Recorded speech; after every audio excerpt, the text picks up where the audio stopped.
Hey there, Fourth Trimester listeners. Our program today is proudly sponsored by Family Album, your secure haven for sharing baby photos and videos. Head over to the App Store today, search Family Album, one word, download the app, and start creating a legacy of love, one photo at a time.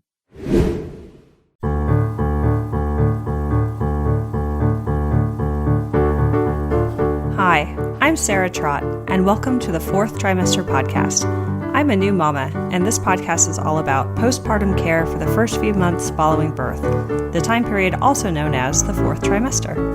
My postpartum doula, Esther Gallagher, is my co-host. She's a mother, grandmother, perinatal educator, birth and postpartum care provider. Fourth trimester care, our topic, is about the practical, emotional, and social support parents and baby require. And importantly, it helps set the tone for the continuing journey of parenting. Hi, this is Sarah Trott. Welcome back to the Fourth Trimester Podcast. I'm here with my co-host, Esther, and our special guest, Gena McCarthy, who I will introduce in just a moment. And before I do, I want to take a moment to remind everyone to visit our website, which is fourthtrimesterpodcast.com, and sign up for our email newsletter. And also sign up to sponsor us through patreon.com. $1 an episode would be greatly appreciated. Yes, please. And then also find us on Facebook and like us on Facebook and join our group. We would really, really love that. And tell everyone you know. As I'm saying these days to everyone you know and everyone they know will have experienced the postpartum transition, because we were all babies once.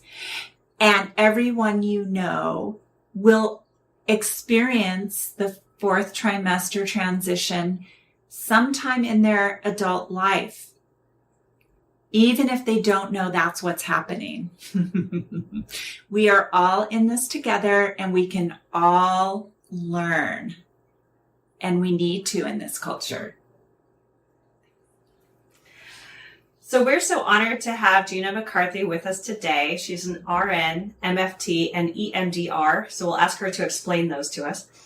She's a certified perinatal psychotherapist specializing in the spiritual and psychological care needs of parents and professionals, including trauma, informed care, and healing practices. She developed 2 local perinatal integrative health programs and a model for healing perinatal trauma effectively and in ways that feel safe and supported. She offers one-on-one sessions and workshops using this model, as well as mentors professionals to learn and offer it themselves. Her website is birthspiritualityandhealing.com, so check that out. So Gena, do you want to tell us in your own words who you are and what you do?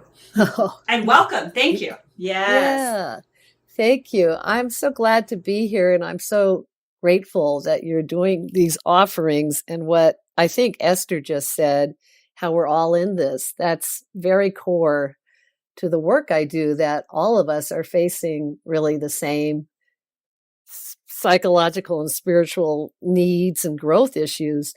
So anyway, I got into it for that reason. I had a very traumatic birth when I was born into this world, and I didn't know anything about healing trauma.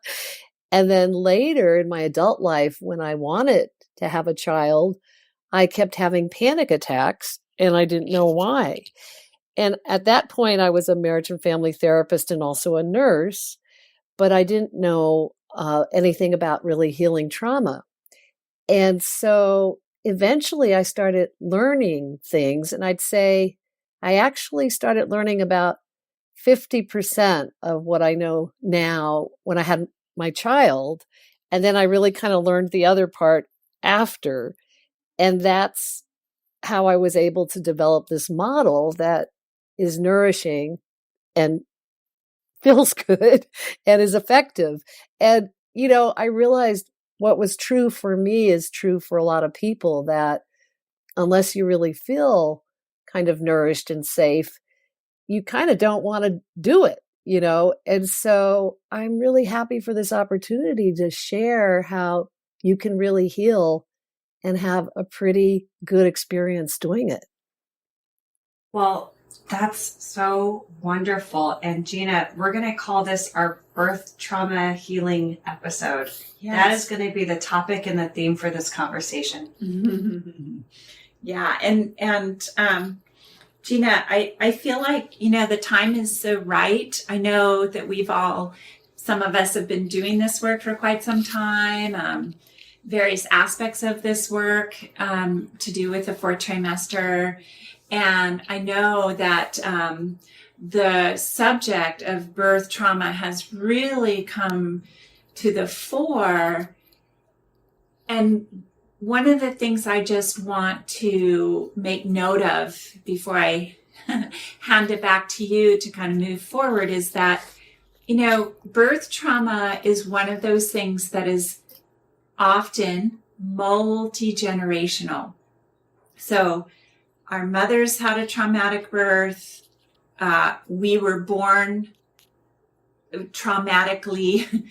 Our grandmothers, our great-grandmothers, going back and back and back. And especially in the history of, sort of post-Inquisition European, Western medicine, it's a common theme. I mean, it's true, perhaps, I'm not sure, that possibly prior to so much of what we call traumatic birth these days, women may have died, and babies too, as a result of dysfunctional labor and genetic impacts on and nutritional impacts on pregnancy, birth, and labor. But that therefore that traumatic birth would have ended with that generation, right? Now we survive these traumas and we pass them on to our children and our children's children and our neighbors' children, vis-a-vis stories, etc. And so while this may or may not be part of your topic, I think that the zeitgeist around birth in the West has been, it's traumatic, as though that's just part of it for so long. Right. And, all our efforts are making headway and we still have much to heal. And so I'm just super thrilled to have you on the program to talk about, your approach. Yeah. So thank you very much. Well, Esther, I so appreciate your historical analysis that gives context to this. It really enriches the whole conversation. Yeah. So, I mean, that's the thing. Even though I'm going to talk about how you can heal birth trauma effectively and feeling supported and nourished, I do want to say that my work is really about working with professionals and parents and everyone, because everyone in the perinatal community is a human being. And so whether you're a doctor, a midwife, a nurse, a mother, a baby, or a father, doula, whoever you are, you're coming in with your own healed issues and your own strengths and resources and your own unhealed issues and challenges. And all of that is in the birth room, and all of that is in the pregnancy appointments, and all of that is in the postpartum care. So I just love that you kind of gave that historical context. And it's really true that nowadays we're kind of rising, that divine feminine, that sacred feminine, and the awareness that things can be enjoyable and safe and loving and embodied is really, we're communicating with each other about that. So I'll talk a little bit about healing birth trauma related to that. So the thing is that, of course, there's a million different reasons why trauma might happen, but trauma has a very particular, perinatal trauma has a very particular way of effectively being healed. And so let's say, let's say I'm a woman who, did everything supposedly we say right, which of course is a myth, but, did all these good things and then, had a very traumatic birth. And you have the whole gamut of where this comes from. Like, Esther said, you can also have someone who, was like that, and it wasn't related to some of the challenges in our hospital and medical care systems, but more related to a belief her mother or her grandmother had imprinted, and it was in her and she was unaware of it. And that can happen too. And so the thing is, just to say one tiny word about preparation, that's why it's so wonderful if mamas get the opportunity to be honored for what they're going through and get an opportunity to look at what their spiritual and psychological issues are coming up for them about the birth, and just be honored and supported about that and given ways to work skillfully with it. But here we are, we're going to talk about the postpartum. So here I am, I'm a woman and I had a traumatic birth. Well, like, I'll give my example about part of this. Like, before I had my son, I would get pregnant and I would have panic attacks. And the reason I was having panic attacks is because when I was born, I had had a very traumatic birth, but I didn't know any of that. Well, how do panic attacks work and how do trauma triggers work? Basically, you feel terrible when you're triggered. You either freeze or you panic, or you disassociate, or you get really irritable and aggressive, but you don't know why, because it's all in your implicit memory. So we have two kinds of memories, and the awareness of this is, happily growing nowadays. We have an explicit memory, which is, around 2:00, we called each other and we got on the phone today. And then the implicit memory is all the experiences we had from conception all the way, more or less, to when we're 3 years old. And so not only, like, if we had a great birth experience, do we have that in our implicit memory, which is like our subconscious, let's say, or our unconscious, but also we have any trauma in our implicit memory. So if we've had sexual abuse, it's in our implicit memory, unless we have healed it, had the opportunity to heal it. And then if we had perinatal trauma, it's in our implicit memory. So now let's flash forwards. I did not really have a traumatic birth with my son, but I did have some PTSD after giving birth. But let's take another example, a woman who had a traumatic birth experience, and now she's postpartum. Well, now her implicit memory has the memory of the trauma. So she sees another woman who just had a baby, or she hears a story or whatever, and her unconscious gets triggered.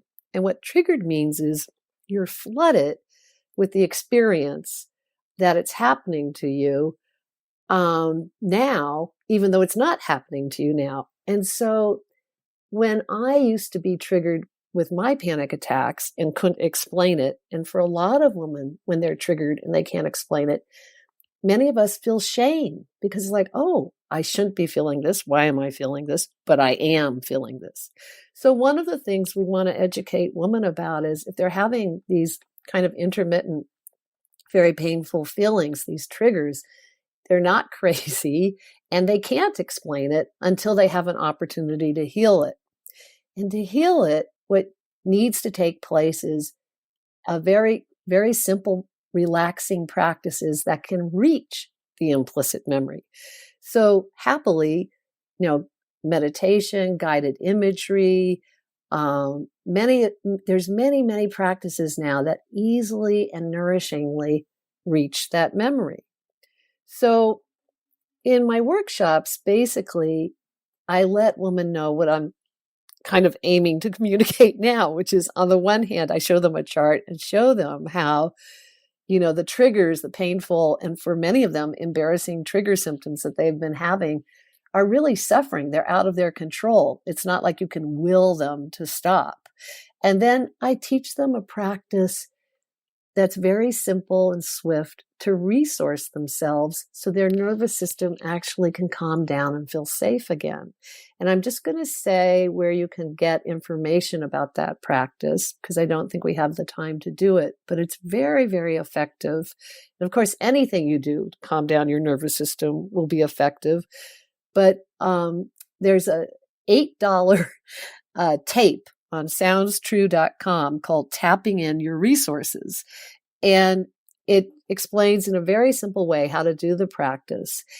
And it's very simple to learn. And once you do it, you get so much relief from those painful triggering symptoms. Okay, so then we kind of go over that in a simple way. And then also I show them the explicit, implicit memory chart. So they really get, oh, if I felt safe and calm, I could actually get in touch with this memory and I could bring some healing to it. So then we do a very simple guided imagery practice. And really the spine of this practice I got from one of my mentors.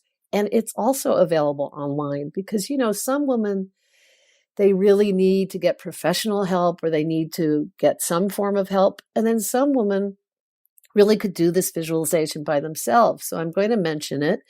And it's called Healing from a Traumatic Birth by Dr. Gail Peterson. And you can get it for free on her website at askdrgayle, GAYLE.com. So I do a version of that guided imagery. And what happens is the woman in these workshops, or my interns do this in one-to-one sessions, the woman gets to calm down. She gets to deep breathe. I should add, she's already taken about 5 minutes to write in her journal to stimulate the memory of what she wants to work on. This doesn't heal the whole birth story, but it heals the part that's been really bothering her.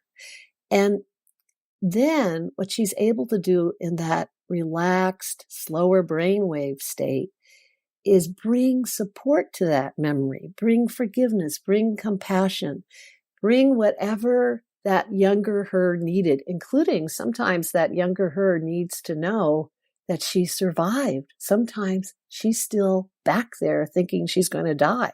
So she needs to know that too. And so it's more complicated than what I'm saying, but I'm giving you the gist of it. So then she comes back, and now when you do something in a relaxed state where your brain waves actually slow down, it imprints as a memory in our brains. So she actually now has the somatic body experience that has shifted her suffering. And this isn't something you can do in a linear conversation. It just isn't going to happen. But when you slow down and actually reach that part that's stuck in your neurobiology and you connect it pretty much simply by compassion or support, it shifts. So a lot of women, they have a lot of guilt feelings, but not all women are stuck with guilt feelings. Guilt feelings, I think, is the majority of how I see the pain after a trauma manifesting for women. And then they don't have to relive the moment. They're going back in this guided visualization. So they're feeling very safe in their body, very relaxed, and they have connection to that kind of objective, fair witness part of our brains. So now they're looking at their younger selves and they're seeing all the pressure she was in, everything that was happening to her, and they have a genuine feeling of compassion. They don't have to force it. It's logical. And so then they bring that to her. And then what happens for people when they heal it is they see, I really did a great job. I was under so much pressure. And they're for the first time, they're able to start to own some of the amazing strengths and courage and full-heartedness they had shown up with. So I just want to add one more thing, and then I'll take a breath for the dialogue. Hey, fellow parents, can we take a moment to reflect on the joyous chaos that is parenthood? You know those days when our hearts swell with love at the sight of our little ones and we're bursting at the seams to share every adorable moment with the world. But let's be real. Some things are better kept in the family, and your loved ones who matter the most aren't always close by, and they might not be that tech-savvy either. So how can you easily share your baby's beautiful growth with loved ones while keeping your precious memories secure? I remember the frustration of trying to use some of the big tech photo solutions, only to find they fell short of what I needed. That's when I stumbled upon something truly remarkable, the Family Album app. The Family Album app was created to give parents a secure and easy way to share photos and videos with loved ones. It's an orderly and totally secure haven for your family's personal memories. I love that there's no third-party ads, no unwanted eyes, unlimited storage, and that it's totally free. So to all the parents who are out there still trying to use other messaging apps for your kids' photos, it's time to level up your family photo game with a free photo sharing app. Head over to the App Store today, search Family Album, one word, download the app, and start creating a legacy of love one photo at a time. But the only other thing I want to add is, so what about the other woman? What's sticking them? So like you said, Esther, it can be so many things. For some of them, it is a belief they heard that again, it went in when they were little girls. So it's in their implicit memory. So they might not be that aware that it's a belief. They might actually think it's a fact, like all birth hurts or, people, whatever, something scary.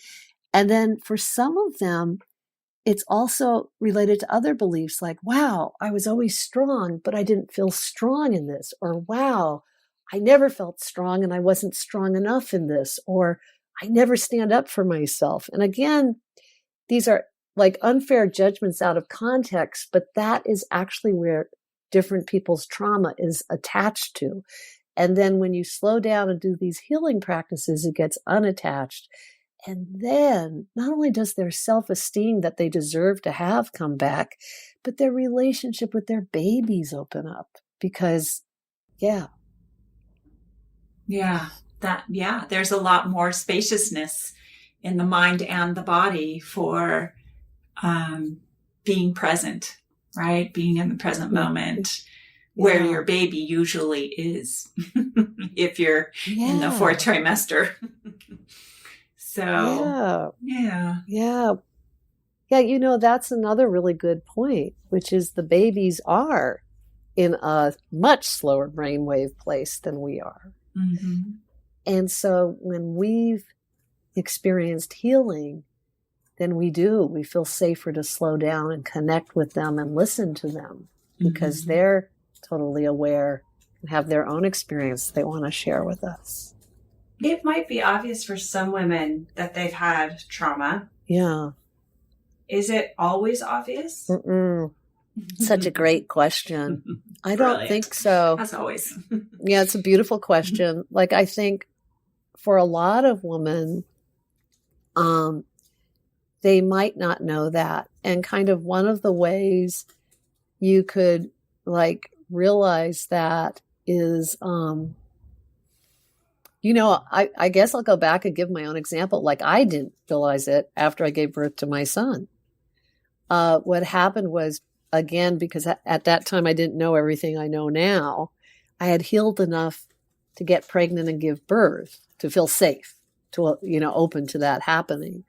But I had not healed enough to feel safe after I gave birth. And so I went into PTSD, but I didn't know it. And so I was very tense. I was very controlling. For 2 weeks, I was very paranoid. But it wasn't anything kind of like, it wasn't like, oh, this is a mood disorder,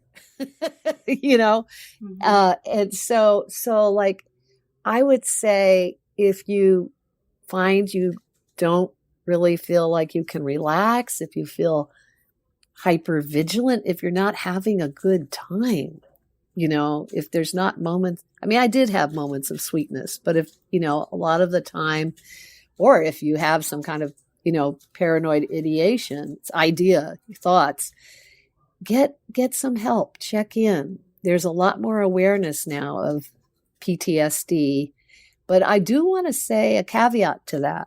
I've had clients who have gone to wonderful psychotherapists who are known as perinatal psychotherapists, but they haven't necessarily had trauma training.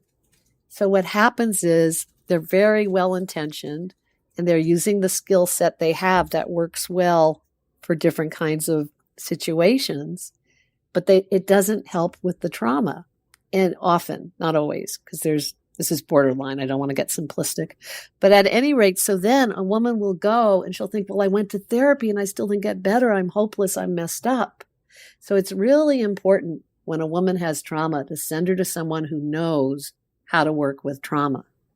Yeah, I think it's a challenge. There's so many elements to birth and postpartum that are intrinsically interwoven. And so any one symptom that a mom or a care provider might be focusing on with that person could be used as a diagnostic tool for so many possibilities. And so I think it's so important to look at the whole mom, her all as many aspects of what's going on as can be held on her behalf.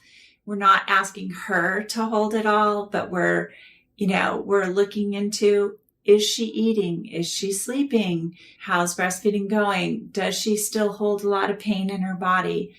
How, in other words, how's the healing process going actually? Right? Yeah. Because if she's actually wounded, and if that wound isn't actually healing, a physical wound, then that's a thing, that needs to be addressed as well in situ, along with the rest of the mom. And so, yeah, I do. I think it's very interesting. So often the issue is sleep, right? And so it's like, oh, she can't sleep. Well, let's get somebody in there to take care of the baby. And then she's still not sleeping because that's not the issue. Right. She hasn't eaten for 8 hours and she lies down to bed every night and her heart's pounding because she's so hungry. That's not diagnostic. That's an example. Yeah. But I think that in this fourth trimester, when we're talking about new moms and their needs, trauma can be informed by many things. And that's why what I've liked about what you're pointing to, Gena, is that healing can take place when you are feeling supported, nourished, relaxed. Yeah. That we Safe. see to those things. We see to safety, and safety is a multidimensional place. Esther, what you're saying, I like also because I think it's the same thing for identifying what Sarah brought up, like, how do you help a woman know? Because another thing that goes on, and I certainly had it when I was having all these feelings and thoughts, is shame. Like, you're like, oh, this isn't cool, that I'm thinking this, you're not like dying. You kind of like don't want to know it yourself, and you don't really want to tell other people. So you really need someone who feels confident, and that's why I think the training of professionals is important too, to be kind, very kind, and compassionate and non-judgmental, and kind of help bridge, safety into, sometimes we have some pretty painful thoughts at this time, and then it's wonderful if someone can say, and sometimes those thoughts are really just triggers from something painful we went through. They're not really, they're just the way our pain is manifesting. They're not really, who we are or anything like that. And to open the conversation. Do you have a few signs, things someone could look for that might say, you might be worth picking up the phone and calling someone to talk to?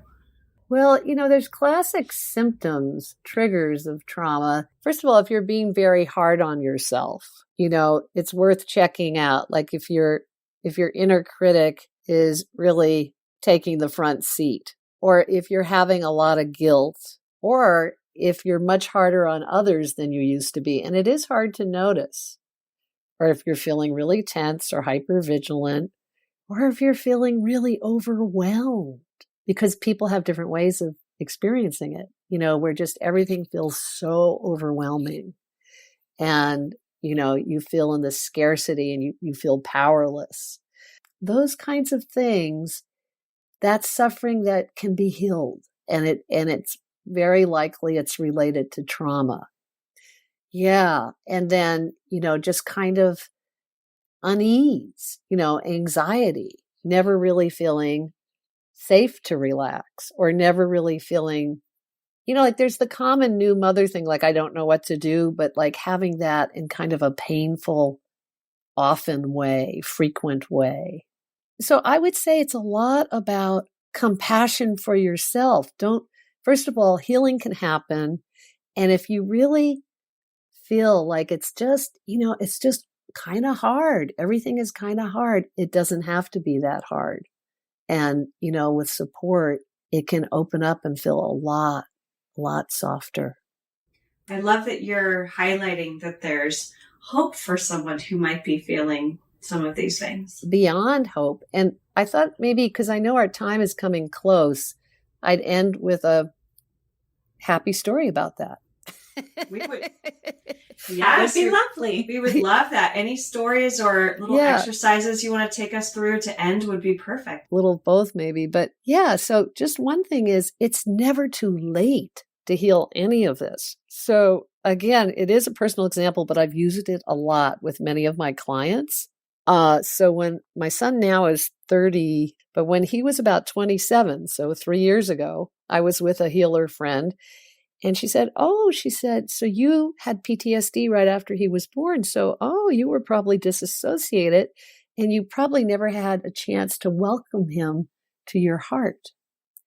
And immediately, like the light bulb flashed, it's like, really, and so we both knew that I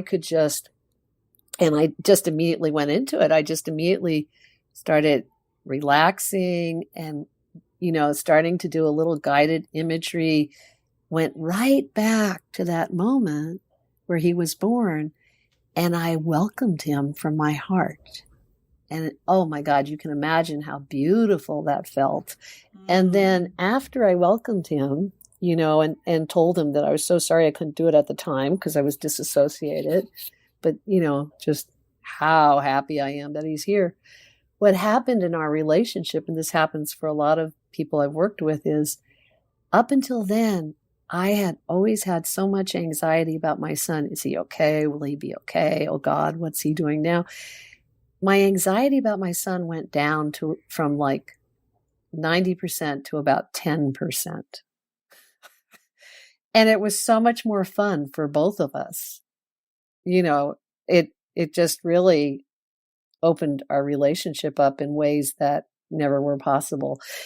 So that, and then also maybe also just saying to mamas, honoring our births, whether they've been traumatic or whether they've been wonderful, is so important, because when we do give birth, we are in a different state of consciousness. We're in a limbic state of consciousness. And so there's a way we need to come back, just like when you've had a really deep yoga or meditation session, there's a way you need to kind of gear shift back, and writing it out, especially to someone who really loves you, whether you never send the letter, but just writing the whole thing out, feeling their love for you, helps so much to integrate and bring compassion to those pieces that need it, or celebration and integration of your strengths. So on that note, I'll just thank everybody for you guys, for the beautiful offering you're giving, and all these mamas for their courageous journeys. And may we all increase our compassion of ourselves and know healing is completely possible and good for everybody. That is so wonderful, Gena. Thank you. Thank you so much for coming on our show and giving your description of this very, I know from personal experience, powerful form of resource and healing. Thanks so much. Thank you, Esther. Thank you. And Sarah. Yes. Thank you, Gena. We've really enjoyed the conversation today. Yeah, me too. I feel mushy and happy. Yeah. Well, thank you, everyone who's listening. We also want to take a moment to remind you once again to go to fourthtrimesterpodcast.com Sign up for our newsletter, like us on Facebook, and sponsor us on Patreon. Thank you so much. You can subscribe to this podcast in order to hear more from us. Thank you for listening, everyone, and I hope you'll join us next time on the Fourth Trimester. The theme music on this podcast was created by Sean Trott. Hear more at soundcloud.com/Sean Trott. Special thanks to my true loves, my husband Ben, daughter Penelope, and baby girl Evelyn. Don't forget to share the Fourth Trimester Podcast with any new and expecting parents. I'm Sarah Trott. Goodbye for now.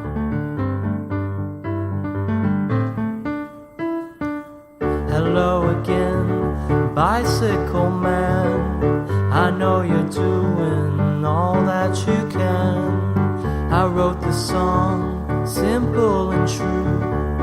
I wrote the song, I'll sing a song for you.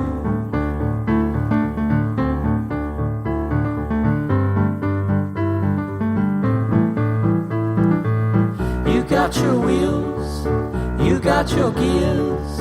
You ride around town without any fear. You got your pedals, you got your brakes. You always wear your helmet for safety's sake.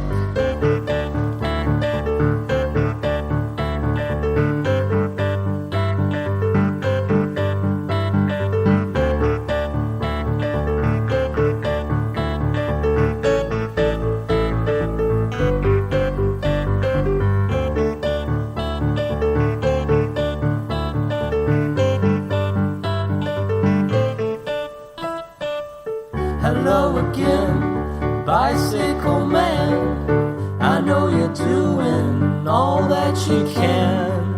I wrote the song, simple and true. I wrote the song, I sing a song for you.